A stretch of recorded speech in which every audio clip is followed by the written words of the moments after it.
నిక్కరు చిన్నదయిందని స్కూలుకు వెళ్ళడానికి సిగ్గుపడ్డ మనం ఇప్పుడవే నిక్కర్లు వేసుకొని వీధుల్లో ఊరేగుతున్నాం. అమ్మ అరగంట కనపడకుంటేనే అల్లాడిపోయిన మనం అమ్మకు 7 సముద్రాల దూరంలో ఎక్కడో విదేశాల్లో బ్రతుకుతున్నాం. నాన్నలోనే మన హీరోని చూసుకున్న మనం నేనే హీరో, నా ముందు నాన్నెంత అనుకునే స్థాయికి చేరుకున్నాం.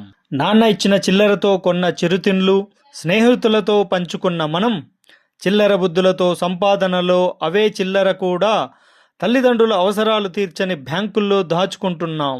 చుట్టాలు వెళ్ళిపోతుంటే ఎంతో బాధపడ్డ మనం ఇప్పుడు వస్తుంటే భయపడుతున్నాం. బంధుమిత్రులతో కలిసి ఆత్మీయతల కోసం పోటీ పడుతూ ఒకే కుటుంబంగా పెరిగిన మనం ఇప్పుడు తోబుట్టువుల సహచర్యంలో సైతం ఇమడలేక కుటుంబాన్ని చిన్నదిగా మలుచుకుంటున్నాం. చిన్నప్పుడంతా మనకు నచ్చినట్టు బ్రతికిన మనం ఇప్పుడు చచ్చినట్టు బ్రతుకుతున్నాం. మనిషికే పుట్టి మనిషిలా పుట్టి కొన్నాళ్ళు మనిషిలాగే పెరుగుతున్నాం. కానీ మెల్లిగా మంచి అనే కంచెను తెంచుకొని మరమనిషిలా మారిపోతున్నాం.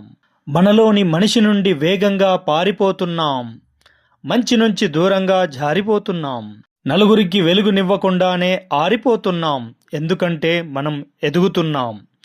మనం మనకే అందనంతగా మనం ఎదుగుతున్నాం. మనం మన కుటుంబం కాకుండా సమాజంలో మనం ఒక భాగం అని కూడా తెలియనంతగా నిజంగా మనం ఎదుగుతున్నామా? ఆలోచన చేయండి.